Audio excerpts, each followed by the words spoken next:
तो कैसे हैं आप सभी। उम्मीद करता हूं कि आप सभी स्वस्थ होंगे।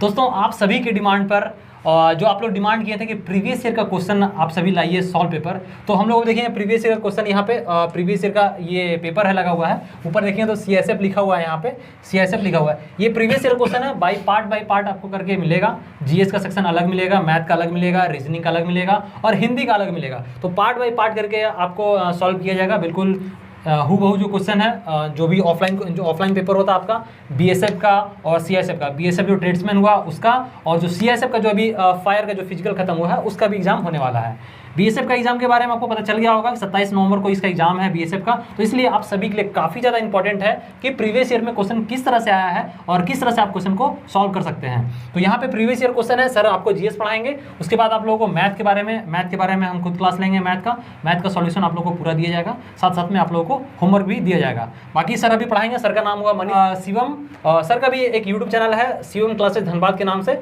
उसको भी आप जाके फॉलो कर सकते हैं। लेकिन ये जो आपको सॉल्यूशन मिलेगा प्रीवियस ईयर क्वेश्चन का, वो इसी चैनल पर मिलने वाला है। तो आप इसको देखिएगा, स्लाइड बाय स्लाइड करके सर पढ़ाएंगे और उसके पीछे का जो फैक्ट है वो भी आप लोगों को देखने को मिलेगा इस वीडियो में। तो सर आप चाहेंगे कि क्वेश्चन को डील कीजिए। इसके बाद जो नेक्स्ट वीडियो आएगा आप लोग का, वो मैथ का वीडियो आने वाला है, जिसको हम खुद क्लास लेने वाले हैं। तो सर तो चलिए, धन्यवाद शुभम सर आपका।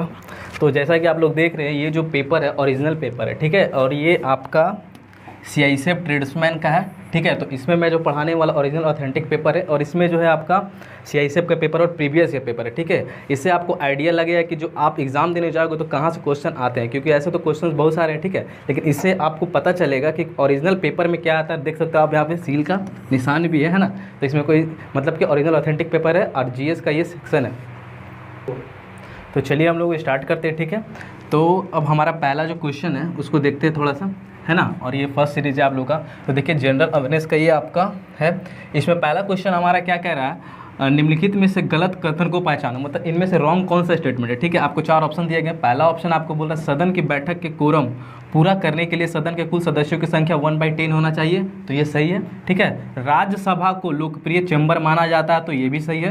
राज्यसभा को लोकप्रिय चैम्बर बोला जाता है, और ऐसे राज्यसभा को अपर हाउस बोला जाता है, लोकसभा को लोअर हाउस बोला जाता है ना। ये तो आपको पता ही होगा, तो ये चलो सही है ना। ऑप्शन नंबर D के बारे में देखते हैं। तो ये क्या, एक विधेयक धन विधेयक है या नहीं है, इस प्रकार प्रश्न उठाने पर लोकसभा के सभापति का निर्णय अंतिम, मतलब लोकसभा का जो सभापति होता है ना, कोई भी विधेयक धन विधेयक है कि नहीं है, तो उनका जो अंतिम डिसीजन वो फाइनल करते हैं, ठीक है। और बात करते हैं, तो ये भी आपका सही है। तो बचा कौन सा, option number C is the right answer, है ना। तो ऑप्शन नंबर C आपका ये, सॉरी ऑप्शन नंबर C जो होगा सही होगा, जो कि ये गलत है। इसमें गलत कैसे है, सभापति एवं उपसभापति लोकसभा के पीठासीन अधिकार होते हैं।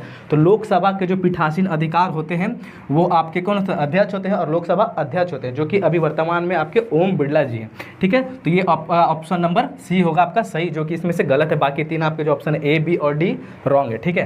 तो चलिए नेक्स्ट क्वेश्चन की ओर देखते हैं, ठीक है।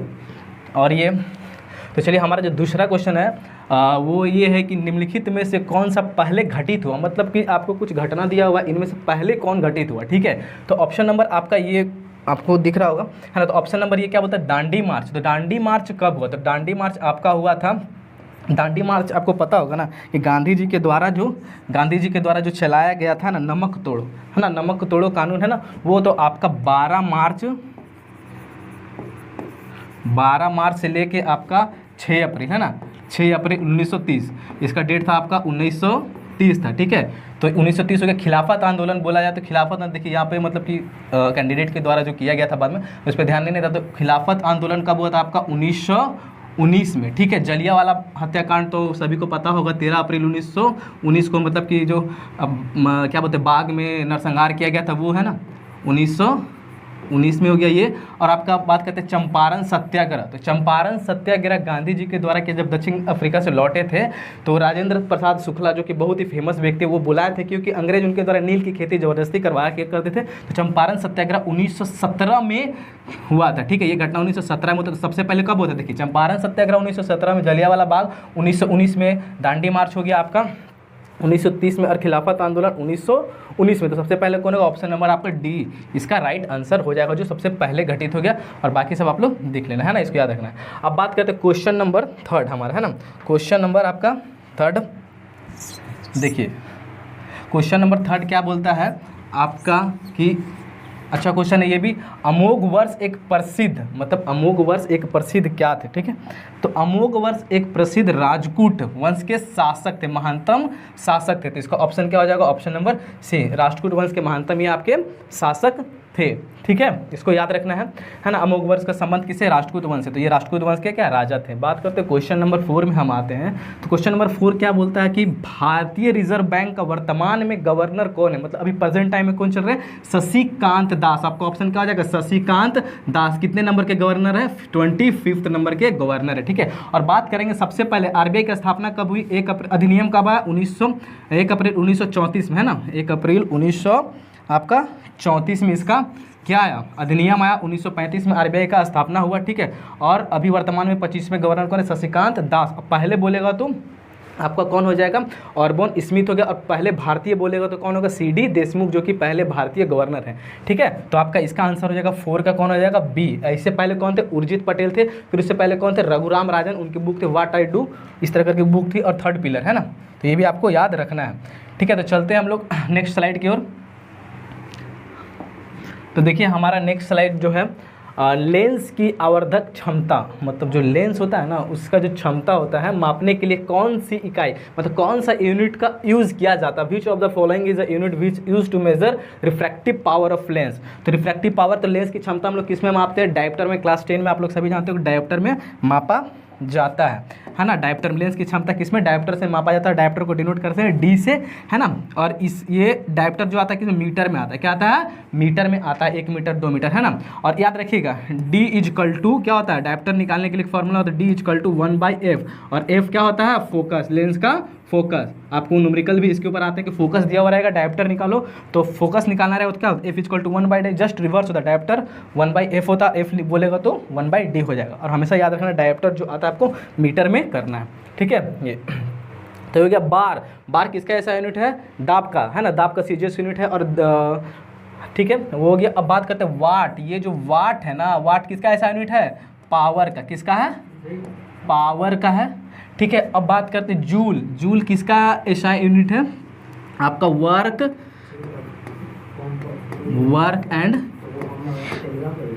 एंड एनर्जी का, ठीक है। वर्क एंड एनर्जी का ये आपका ऐसा यूनिट है। तो इसमें क्या पूछा, आवर्धक क्षमता, तो डायोप्टर इसका सही आंसर हो जाएगा, ठीक है। तो चलिए हम लोग अगले क्वेश्चंस को देखते हैं। क्वेश्चन नंबर 6, ठीक है। तो क्वेश्चन नंबर 6 आपका क्या बोल रहा है कि निम्नलिखित में से कौन एल्युमिनियम धातु का एक अयस्क है।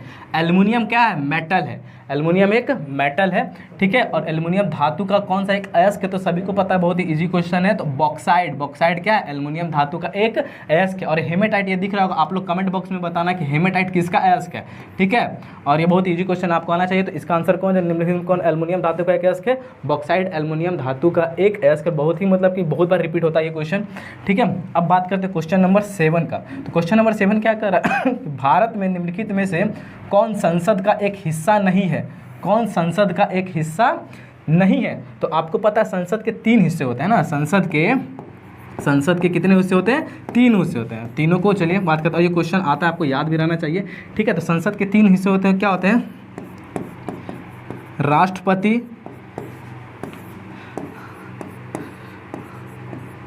राज्यसभा और लोकसभा, ठीक है। अब बात करते हैं संसद कौन से आर्टिकल में आता है ना। तो आर्टिकल की बात करेंगे तो संसद आर्टिकल 79 में आता है, ठीक है ना। और राष्ट्रपति का आर्टिकल 63 में इसका जिक्र किया गया। और भी है इससे रिलेटेड, इसका कार्यकाल क्या होता है, बहुत सारा, है ना। तो देखिए राज्यसभा मेनली क्या है, राज्यसभा। तो राज्यसभा को 79 के बाद क्या आता है, आर्टिकल 80 में इसका चर्चा किया गया है। और लोकसभा को 81 में, है ना। और एक फैक्ट बता दे रहा हूँ आप लोगों को कि जो राज्यसभा होता है ना, राज्यसभा को क्या बोला जाता है, अपर हाउस बोला जाता है। क्या बोलता है, अपर हाउस बोला जाता है। और ये लोकसभा जो हो गया, इसको क्या बोला जाता है, लोअर हाउस। और लोकसभा के अभी वर्तमान अध्यक्ष कौन है, ओम बिरला जी हैं, ठीक है।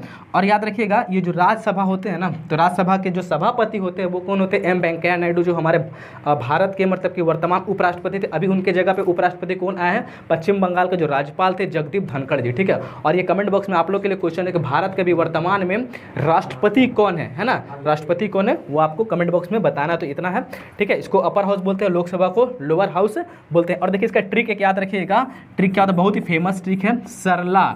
सरला से क्या होता है? स से संसद, र से राज्यसभा, ल से लोकसभा। तो संसद कितने नंबर में आता है? संसद आपका हो गया 79, ये 80 और ये 81, ठीक है। तो ये आप लोग स्क्रीनशॉट ले लीजिएगा, ठीक है। तो देख लेना एक क्वेश्चन डील करने के बाद कितना क्वेश्चन आप लोगों का बन सकता है, ठीक है। तो ये हो गया। तो चलते हैं हम लोग अपने नेक्स्ट स्लाइड की ओर, इसको थोड़ा सा मिटा लेते हैं। मतलब कि ये पहला जो सीरीज है आप लोग देखिए, आपको इससे ये आइडिया लगेगा कि क्वेश्चन कैसे कैसे पूछे जाते हैं, ठीक है। तो इसका आइडिया लगना बहुत ही ज़रूरी है, ताकि आप ऑथेंटिक चीज़ों देखने से फ़ायदा हो कि क्वेश्चन कैसा पूछा जाता है। ऐसे तो क्वेश्चन बहुत सारे आप लोग पढ़ सकते हो, लेकिन ओरिजिनल क्वेश्चन पेपर सॉल्व करने का यही फ़ायदा है कि क्या आ सकता है एग्ज़ाम, है ना। अब चलते हैं नेक्स्ट स्लाइड की ओर। तो देखिए नेक्स्ट स्लाइड हमारा है ना, क्या बोल रहा है कि निम्नलिखित में से किसमें ताप्ती और नर्मदा नदी गिरती है? तो नर्मदा दो है ना, है ना। तो ताप्ती और नर्मदा नदी किसमें गिरती है, ठीक है। तो ताप्ती और नर्मदा गिरती, देखिए दो नदियाँ जो होती हैं, एक हमारा इधर हो गया अरब सागर में गिरने वाली नदियाँ, और एक इधर हो गया जो भारत का नक्शा है, देखिए आपको दो देखिए नदियाँ एक अरब सागर में गिरती हैं, और एक कुछ नदियाँ जो होगी हमारे बंगाल की खाड़ी में गिरती है। तो बंगाल की खाड़ी में गिरने वाली नदी गंगा हो गया, ब्रह्मपुत्र हो गया, गोदावरी हो गया, कृष्णा हो गया, ठीक है, वो हो गया। और बात करते हैं आपका किसमें? अरब सागर में, है ना, सॉरी नर्मदा और ताप्ती। तो नर्मदा और ताप्ती जो है ना, ये आपका किसमें? अरब सागर में गिरने वाली नदियाँ हैं। किसमें? अरब सागर। तो अरब सागर में गिरने वाली नदियाँ का मैं ट्रिक बता दे रहा हूँ ना। अरब सागर में जो नदियाँ गिरती हैं उसका ट्रिक याद रखिएगा। अरब सागर में सलमनता,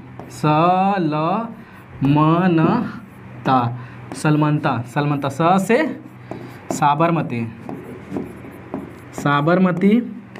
लूनी, माही, थोड़ा राइटिंग धीरे धीरे हो जाएगा इम्प्रूवमेंट, है ना। तो आप लोग समझो, लूनी, माही, फिर उसके बाद कहते हैं नर्मदा, और ये फेमस नदियां हैं जो एग्जाम में बार बार पूछा था। और ये ता से तो ताप्ती आपको पता ही है। और बंगाल की खाड़ी में गिरने वाली आप गंगा हो गया, ब्रह्मपुत्र हो गया, गोदावरी हो गया, ठीक है, वो सब हो गया, सोन, ये सब बंगाल की खाड़ी में गिरती हैं, ठीक है। ये था। अब बात करते हैं भारत, तो इसका आंसर कौन है? नर्मदा, ताप्ती, अरब सागर में गिरने वाली नदियां हैं। भारत का प्रथम लोकपाल कौन है? तो भारत का प्रथम जो लोकपाल है ना, लोकपाल बिल के लिए बहुत मतलब कि आंदोलन। तो देखिए भारत का जो प्रथम लोकपाल है वो है पिनाकी चंद्र घोष। तो इसका आंसर क्या हो जाएगा? डी। और 8 का क्वेश्चन नंबर 8 का आंसर आपका क्या हो जाएगा? बी हो जाएगा। भारत के प्रथम लोकपाल है पिनाकी चंद्र घोष। अभी जो है ना आपका कोई मोहंती करके, ठीक है। तो ये कमेंट बॉक्स में कौन मोहंती है ना? प्रदीप कुमार मोहंती अभी वर्तमान में है, ठीक है। और आप लोग भी कमेंट बॉक्स में बताना, ठीक है। स्मृति आकार। अब देखिए क्वेश्चन नंबर 10 का बात करते हैं, तो इसको इरेज कर लेते हैं ना।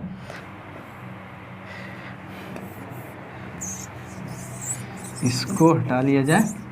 अब आपका क्वेश्चन नंबर, ठीक है, क्वेश्चन नंबर आपका 10 देखिए क्या बोलता है? स्मृति आकार। स्मृति मतलब मेमोरी बेस्ड, है ना, मेमोरी के साइज के आधार पर। जैसे लोगों का मेमोरी होता है दिमाग का, किसी का छोटा मेमोरी होता है, किसी का बड़ा। तो उसी तरह टेक्नोलॉजी के क्षेत्र में बोला जाए तो जब कंप्यूटर होता है ना, तो कंप्यूटर में भी मेमोरी होते हैं, कम साइज के, ज़्यादा साइज के, उससे ज़्यादा। तो देखिए सबसे पहले जानते हैं ना आप लोग मोबाइल वगैरह में होता है, पहले क्या था? केबी, किलोबाइट। क्या हो गया आपका? किलोबाइट। फिर केबी से एमबी, 1024 केबी, 1024 केबी बराबर 1 MB होता है। फिर बढ़ते हैं, फिर मेगाबाइट हो गया। फिर मेगाबाइट के बाद आपका क्या होगा? गीगाबाइट, है ना। जीबी नहीं बोलते हैं, 1 GB का फाइल है, 2 GB का फाइल।